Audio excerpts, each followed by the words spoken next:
Hello everyone, Atasi রান্নাঘরে আপনাদের সকলকে স্বাগত। আজকে চলে এসেছি আবারও একটু নতুন রেসিপি নিয়ে। চলুন দেখে নিই আজকের রেসিপিটি। একটি কড়াইতে তেল গরম করে নিয়েছি, এতে 3টি ডিম ফেটিয়ে রেখেছিলাম, সেটা ভেজে নেব। দেখুন আমি 3টি ডিম একদম ঝুড়ো ঝুড়ো করে ভেজে নেব, একটু লাল করে।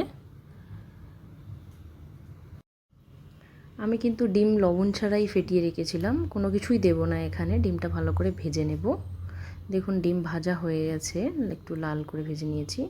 এবার ওই প্যানেতেই একটু তেল দিয়ে জিরে ফোড়ন দেব, শুকনো লঙ্কা ফোড়ন দেব। একটু শুকনো লঙ্কা আর জিরে ভাজা হয়ে গেলে পেঁয়াজ কুচি দিয়ে দেব।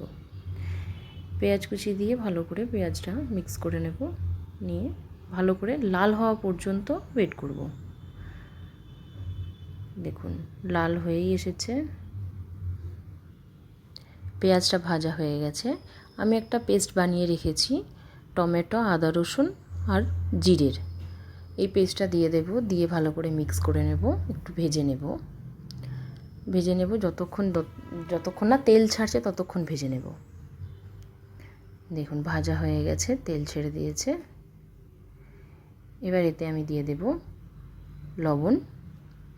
লবণটা পরিমাণ মতো আপনারা দেবেন। আমি এখানে ডিম ভাজাতে লবণ দিইনি, তাই একটু বেশি করে দিয়েছি। হলুদ গুঁড়ো, কাশ্মীরি লাল লঙ্কার গুঁড়ো আর একটু ধনে গুঁড়ো দিয়ে ভালো করে মিক্স করে নেব। মশলাটা ভেজে নেব একটু। এতে একটু সামান্য জল দিয়ে দেবো যাতে মশলাটা পুড়ে না যায়। দেখুন এবার মিক্স করে নেব ভালো করে কষে গেলে তারপরে জল দেব। দেখুন ভালো করে কষিয়ে নিচ্ছি, তেল ছেড়ে দিয়েছে, কষানো হয়ে গেছে। ভালো করে কষিয়ে নিচ্ছি যাতে আদা রসুনের কাঁচা গন্ধ না থাকে, বা টমেটোর কাঁচা গন্ধ থাকলে একদমই ভালো লাগে না। দেখুন তেল ছেড়ে দিয়েছে, ভালোভাবে কষে গেছে। এবার জল দিয়ে দিলাম। জলটা পরিমাণ মতো দেবেন, যেরকম ডিম সেই হিসেবে জল দেবেন, যতটা ডিম। আমি আমার পরিমাণ মতো জল দিয়ে ফুটিয়ে নিয়েছি। দেখুন চাপা দিয়ে একটু নেড়ে নেব নিচে যাতে না লেগে যায়। এবার আমি ডিমটা দিয়ে দেব।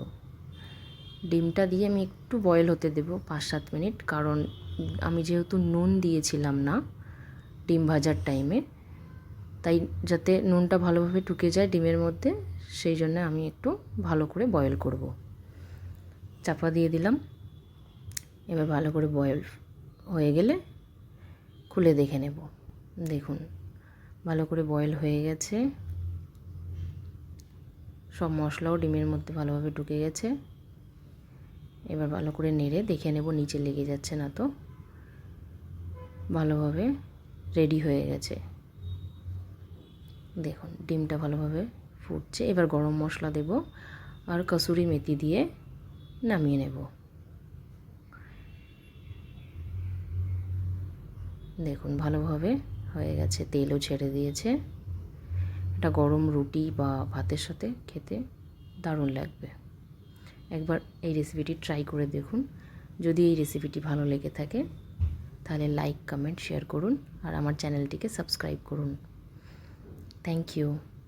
দেখা হচ্ছে পরের কোনো নেক্সট ভিডিওতে নতুন রেসিপির সাথে।